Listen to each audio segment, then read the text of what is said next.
Hello everyone and welcome to my tutorial on how I record games and PC stuff with a program known as FF Split here. It's a free Windows only program, but apparently they're going to make it cross-platform soon. I don't know when that's going to be, but they say they're working on it. But anyway, this is the program that I use to record stuff when I record stuff on the PC.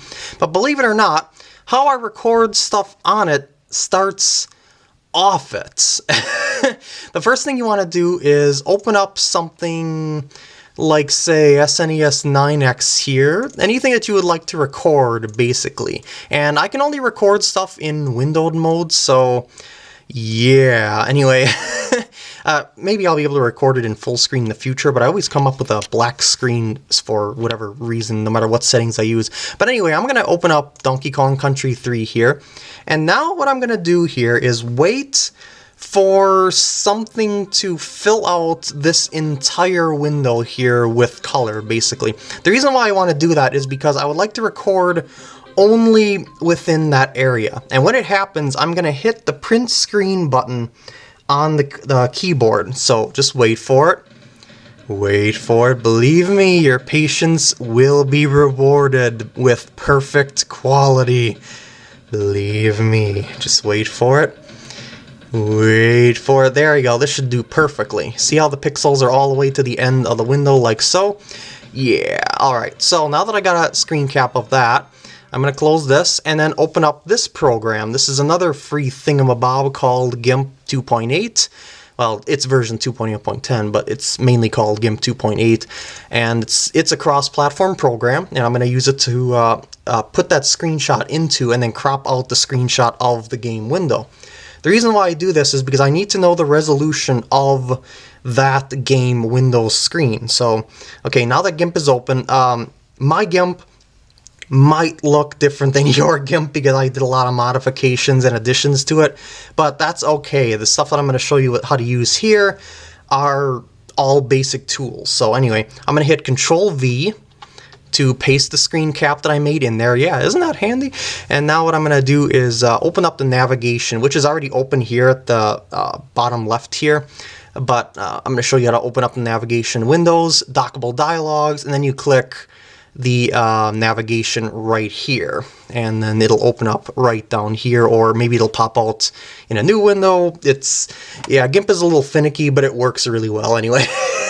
So anyway, once you got the navigator going out here, what you want to do is grab the crop tool. It looks like a razor blade up in your toolbox here, and then you want to crop out the screen of the game window. Now, it's not pixel perfect right now, but it will be. Just watch this. I'm going to use the navigation tool to zoom in like so, really close up and go to a corner like this. And then I'm going to take the spot that's all within the game's color like that. Like wherever the game's colorations you see hits the end of the window, that is where you want to crop out the screen. Now I'm going to go to the opposite corner and do the same thing by the pixel.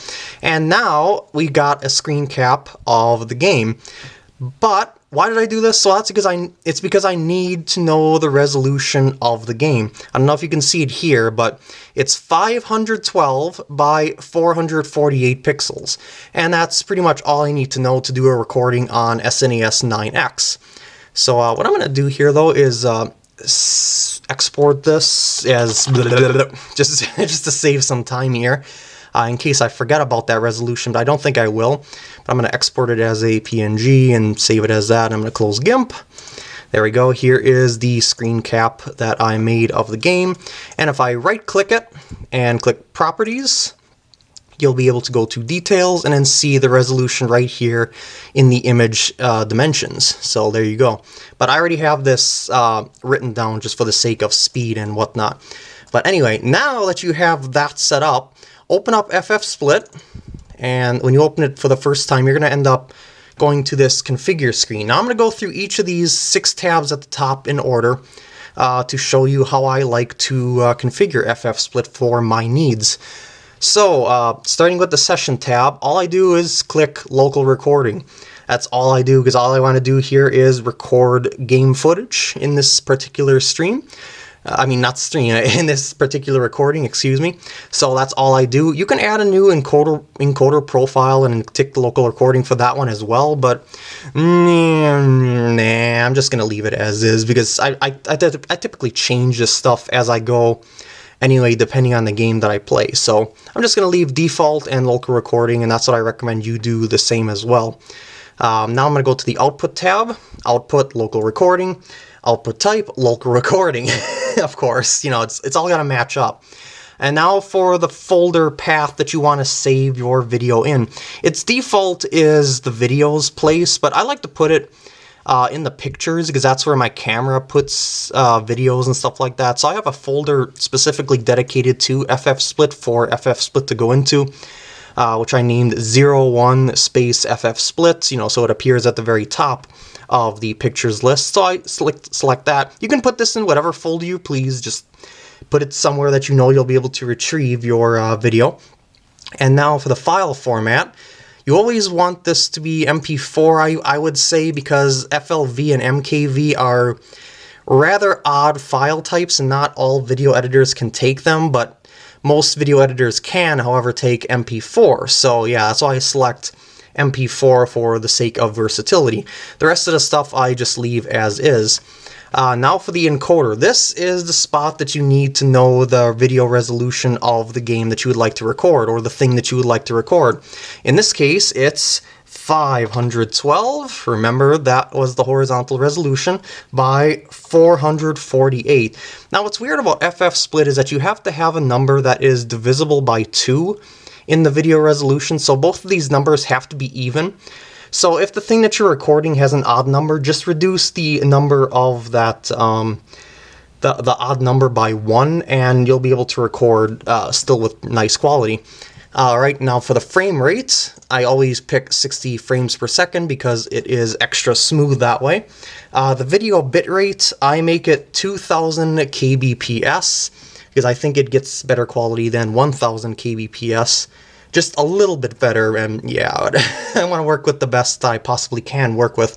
But if your computer can't handle such a high rate, lower it. You'll know it if it can't handle it, because it'll lag like crazy and maybe even make it crash. Now, actually, I don't know, but it'll probably just make it lag. Let's see here. I think that's all that I have this set up with. The rest of the stuff I leave as defaults. The capture tab, I leave all at defaults, zeros, and default Windows playback, default recording device, blah, blah, blah, blah, blah, blah. Hotkeys, you can make shortcut keys for starting your recordings, streams, whatever you'd like to do. I should show you back at the output here. On the local recording here at the output type, you can actually use this FF Split to stream to Twitch, Hitbox, YouTube, Ustream, etc., etc. By setting that up. But this isn't a video tutorial on that. I just thought I would show you that FF Split can do live streaming if you would like to do it. And then anyway, finally, done with the hotkeys, and we can go to miscellaneous here. The only thing that I change here, or I should say make sure is checked, is the disable Windows arrow thing, because it increases performance. I have Windows 7, and it says it degrades performance if Windows arrow is activated, which is true. I've tested it, so I always make sure Windows arrow is disabled. Okay, now I hit apply, then OK, and FF Split will restart. And I just noticed that Windows arrow just popped back up again. It's a glitch in the latest version of FF Split here. I contacted them about that, and they said they'll fix it in the next build. So yeah, that's cool. So I don't have to worry about, I won't have to worry about that in the future. But if in the build that it keeps re-enabling Windows arrow, just go back to, I'll show you this, I went a little fast here, session, encoder, configure, and then you go, this is the same window that we had open before. So this is how to get to this window if you've already set up FF Splits and it's not working for you. That's how you get back to these tabs right here to get it all set up. Then we go to miscellaneous tab, disable Windows arrow, it'll make the screen flash as it disables it. Hit apply and then hit OK. Now we want to set up the window so that we can record the game in a relatively comfortable way. So let's open up SNES 9X and move them around like that. I think that's a pretty nice setup there. But as you can tell, it's not really, capturing the window here. So how do we get that? Well, first let's delete this because it's recording the entire screen at the moment. Well, I should say if I were to start it, it would record the entire screen, and that's not what I want. So I'm going to click that, hit delete. Yes, I would like to delete it. And then we got empty canvas, and now I want to add a new layer because I'm going to make my own layer here.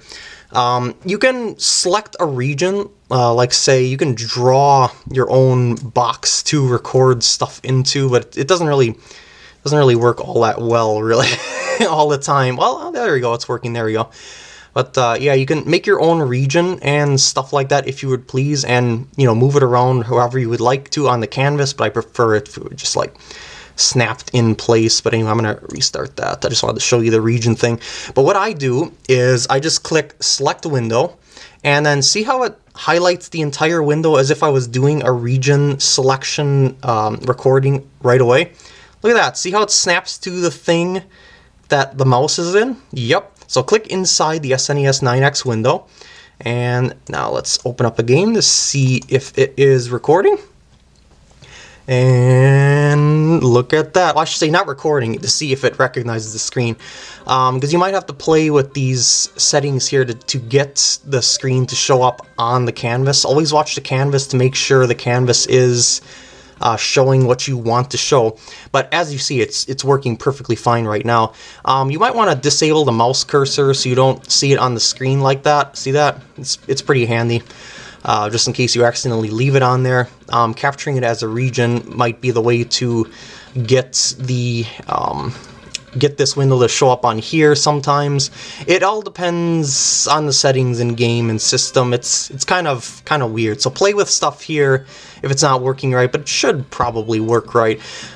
If for some reason the select window thing doesn't detect this window properly, you can go into this drop-down menu and select it from this list of stuff that it detects as being open. In this case, it's SNES 9X. Well, anyway, when you're ready, click Add Layer.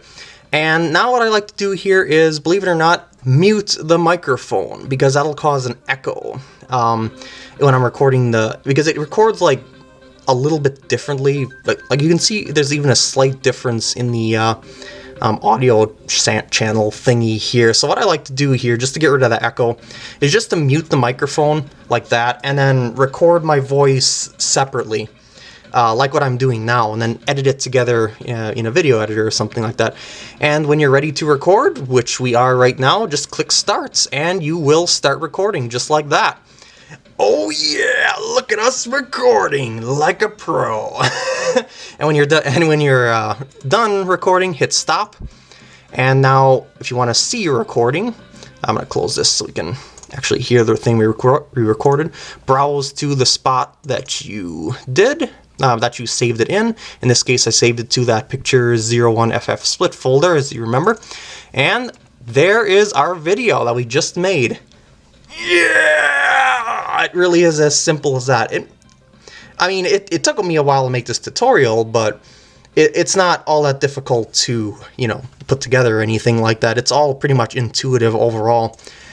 Alright, and that concludes this tutorial. So I hope you enjoyed, and I'll see you later. Victory music for a complete tutorial. Oh, it's over.